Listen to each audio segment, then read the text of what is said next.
दूसरा कलमा, दूसरी वाणी जो कलवरी के क्रूस पर से प्रभु यीशु मसीह ने अपनी बनाई हुई मानव जाति को दी, खास तौर पर अपनी देह को, अपनी कलीसिया को, जिन्हें संसार में से उसने चुन लिया है,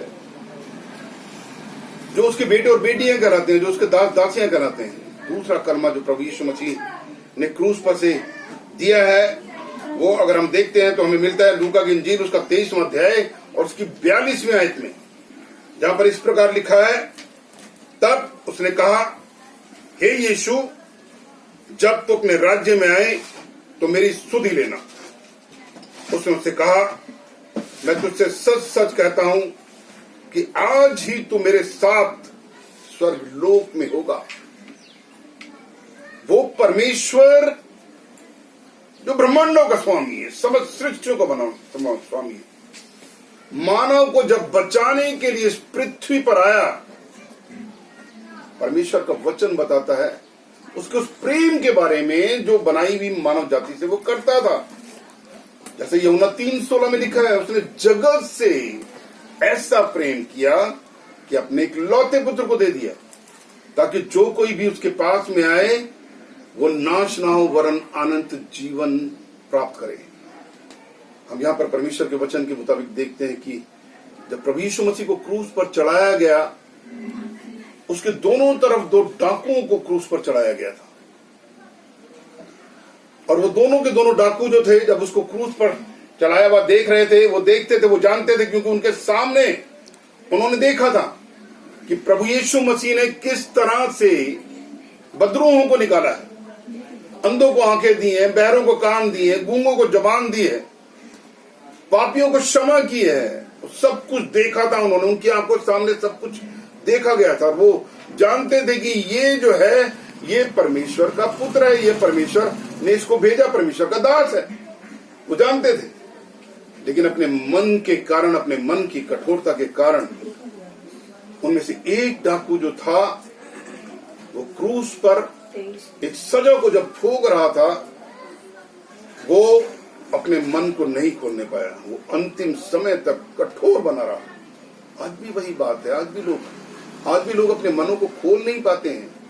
मनों को खोलें तो उन्हें समझ में आए। अगर हम इस वचन को थोड़ा ऊपर से अगर हम पढ़ते हैं तो जैसा यहां पर लिखा है, इसकी 39वीं आयत,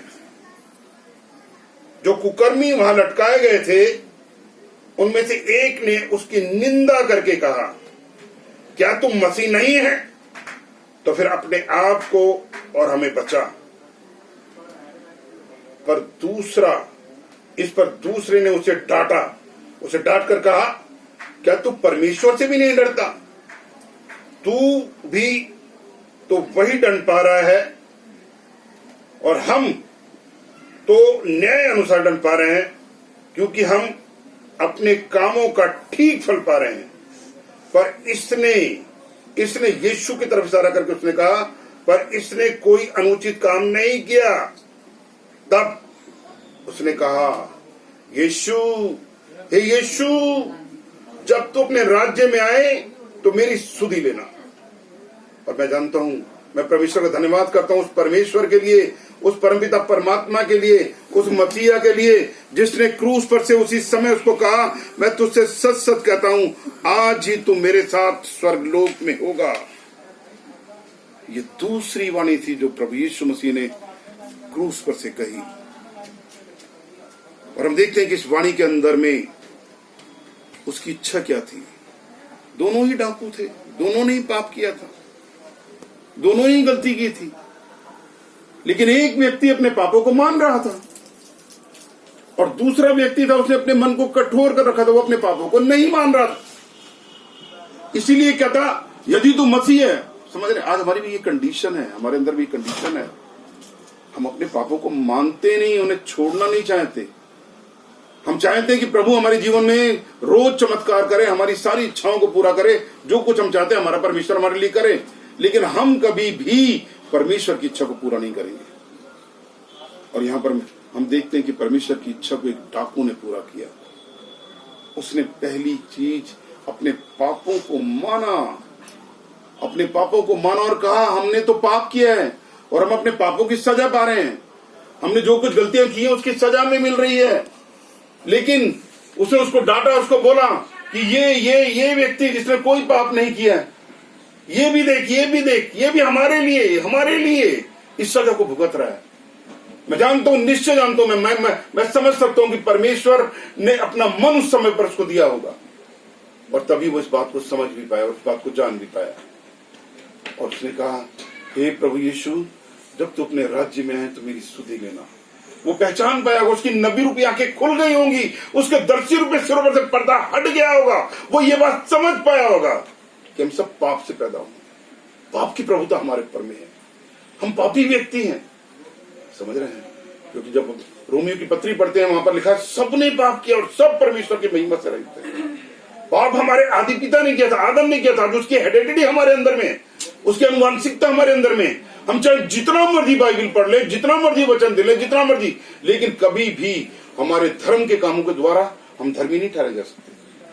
दान कर ले, पुण्य कर ले, भंडारे बांट दे, खाना खिला दें, गरीबों में जो मर्जी कर दें, लेकिन हम कभी भी अपने धर्म के कामों के द्वारा धार्मिक नहीं ठहर सकते जब तक हम मन नहीं फिराते। और यहाँ पर इस डाकू ने मन फिराया और ये लौट आया और प्रभु ने कहा, आज ही तू मेरे साथ स्वर्गलोक में होगा, आज ही मेरे साथ स्वर्गलोक में होगा। प्रभु यीशु मसीह जानते थे कि ये व्यक्ति जो है इसने आज इसने मन को फिरा लिया है। यूहन्ना बपतिस्मा देने वाला जब इस संसार में आया, उसने दूर से प्रभु यीशु मसीह को आते हुए देखा और उसने कहा, देखो परमेश्वर का मेमना जो जगत के पाप उठा लिए जाता है, ये परमेश्वर का मेमना है। और यीशु को उसने कहा, मैं तेरे जूते के तस्मे खोलने के काबिल भी नहीं हूं और तू चाहता कि मैं तुझसे, अपने आप को दीन किया, उसने नर्म किया, परमेश्वर के स्वभाव को प्रकट किया। आज परमेश्वर हमारे स्वभाव को मैं अपने आप को प्रकट करवाना चाहता है। वो चाहता हमारे बोलने, चालने, उठने, बैठने, चलने फिरने से हम नहीं, हमारा खुदावन खुदा पहचाना जाए। और इसीलिए क्रूस पर से दूसरी वार्निंग में उसने कहा, आज ही तुम्हें साथ स्वर्गलोक में होगा। क्रूस पर से हम देखते हैं अंतिम समय में, मृत्यु के क्षण में, जब अगले क्षण उसको मृत्यु दी जानी थी, समझ रहे, उसने अपनी गलतियों को माना, अपने गुनाहों को माना, अपने पापों को माना। परमेश्वर ने उसे क्षमा किया और परमेश्वर ने उससे प्रतिज्ञा की, उससे प्रॉमिस किया कि आज ही तू मेरे साथ स्वर्गलोक में होगा। आज भी परमेश्वर हमारी ओर देख रहा है, अपनी बनाई हुई मानव जाति की ओर देख रहा है और चाहता है कि हम अपने गुनाहों का इकरार करें, हम अपने पापों को माने, क्योंकि वो सर्वदा हमारे पापों की क्षमा देने के लिए तैयार रहता है। और यही कारण था कि मन फिराओ और लौट आओ, मन फिराने का सुसमाचार हमें मिला है। यूहन्ना बपतिस्मा देने वाले ने भी यही बात बोली। और जब उसने उन लोगों को देखा जो उन्होंने अपने मन को उस डाकू की तरह कठोर कर रखा था, उसने कहा, हे सांप के बच्चों, तुम्हें किसने बता दिया कि आने वाले क्रोध से तुम बचो। आज भी हम देख रहे हैं मानव जाति पर परमेश्वर का प्रकोप पड़ा हुआ, क्रोध पड़ा हुआ है, क्योंकि जो गलतियां बनी इजराइल ने की हैं, कलीसिया ने की हैं, परमेश्वर के लोगों ने की। आज जब हम सुनते हैं हमारे मन खिदित होते हैं। वो लोग जिन्हें परमेश्वर ने अपनी कौम बनाया है, जो क्रिश्चियंस कहलाते हैं, जो क्राइस्ट इन कहलाते हैं, आज विदेशों के अंदर में क्या हो रहा है, चर्च क्या बन गए हैं। चर्चों को क्या, मैं बताना नहीं चाहता, मैं बोलना नहीं चाहता, क्योंकि अगर मैं बोलता हूं तो मेरा मन अशुद्ध होता है और मैं, परमेश्वर अशुद्ध मन में नहीं रह सकता। मन का शुद्धिकरण चाहिए, लेकिन हम दिन और रात देखते रहते हैं। आज भी हम देख रहे हैं फ्रांस के अंदर में यहूदी लोग हैं, वहां पर जानते हैं आप, यहूदी लोग हैं। बेल्जियम के अंदर में, अमेरिका के अंदर में कौन लोग हैं वहां पर, वो इंग्लैंड में कौन लोग रहते हैं, जर्मनी में कौन लोग हैं, सब यहूदी लोग हैं, सब परमेश्वर के जानने वाले, वचन को, व्यवस्था को जानने वाले लोग हैं। समझ रहे हैं? लेकिन आज भी अगर उनसे जो भी गलती उनसे हुई है अगर, तो उसको वो माफी मांगे।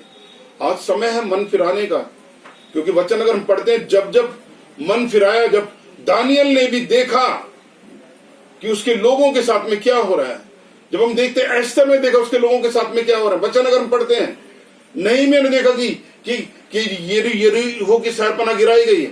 परमेश्वर का वचन जब हम पढ़ते हैं, जब हम हिजकिय्याह को देखते हैं, आज्ञा निकल आई तो नहीं बचेगा, उसने क्या किया। आज भी मन फिराने की जरूरत है। और परमेश्वर यही चाहता था कि जैसे उस डाकू ने क्रूस पर से अपने मन को फिराया और उसने अपने पापों को माना, और खुदा ने कहा आज ही तो मेरे साथ स्वर्गलोक में होगा। मैं चाहता हूं कि एक वायद को हम निकालें, प्रकाशित वाक्य उसका 2 अध्याय और उसकी 7वीं आयत हम देखेंगे। परमेश्वर के वचन में परमेश्वर का आत्मा हमें क्या दिखाना चाहता है, क्या बताना चाहता है। जैसे यहां पर लिखा है,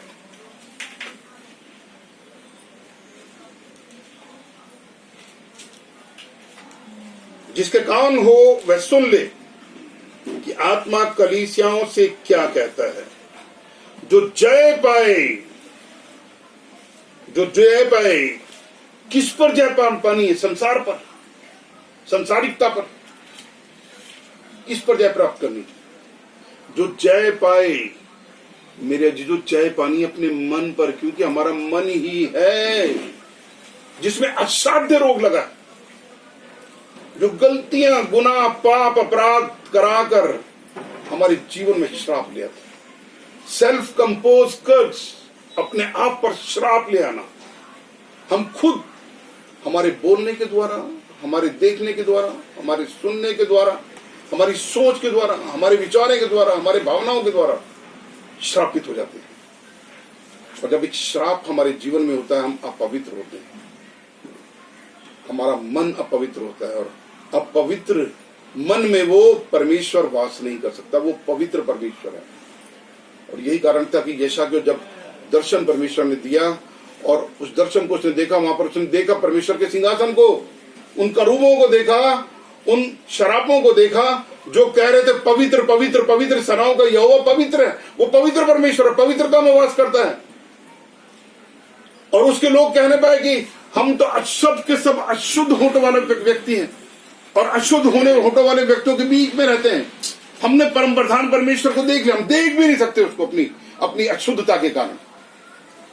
और यही कारण है कि परमेश्वर चाहता है कि हमारे मन का शुद्धिकरण हो। और वहां देखते वेदी पर से एक अंगारा उठाकर फरिश्ते ने उसके होंठ को छुआ और कहा तेरे अपराध क्षमा हुए। और यहाँ पर क्रूस पर से यीशु जब उस डाकू के अपराध को क्षमा कर सकता, तो क्या वो हमारे अपराधों को क्षमा नहीं करेगा?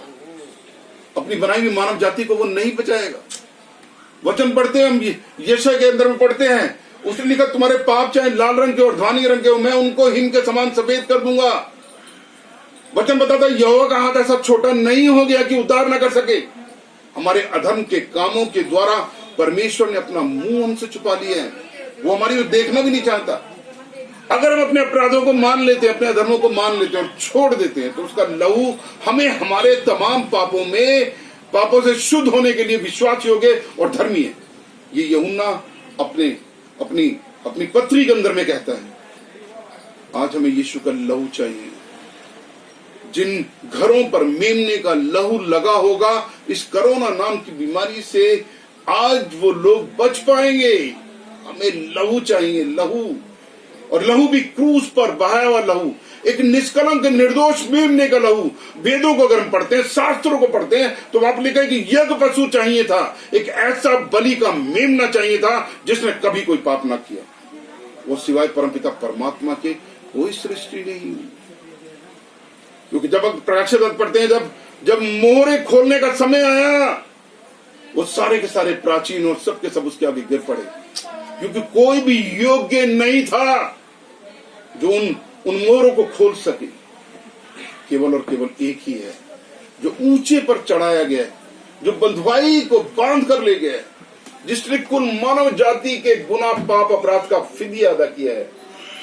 आज वो क्रूस पर से पुकार रहा है और कह रहा है कि अगर तू अपने पापों को मान लेगा, अपने धर्मों को मान लेगा और छोड़ देगा और अपने मन को मेरे लिए खोलेगा, और जैसा हमने अभी मत्ती की इंजील में पढ़ा था, जैसा हम यूहन्ना की इंजील में जब हम पढ़ते हैं उसके पहाड़ी उपदेश के बारे में, कि हमें क्या करना चाहिए और क्या नहीं करना चाहिए। कैसे लोग उसके राज्य के वारिस होंगे अगर हम करते हैं डाकू की तरह। आज हमारा खुदा हमसे भी कहता है, आज इतने तक परलोक में होगा। अभी मैंने इससे पहले जो वचन दिया वो वचन बहुत लंबा हो गया, 27 मिनट का वचन, और मैं इसको शॉर्ट में चाहता हूं देना, इसलिए मैं आगे इन गूढ़ भेदों को नहीं प्रकट कर पाऊंगा। लेकिन मैं आने वाले समय में मैं इस वचन के ऊपर मैं और गहराई से बताऊंगा। परमेश्वर हमारे वचन पढ़े और सुन जाने पर आशीष दे।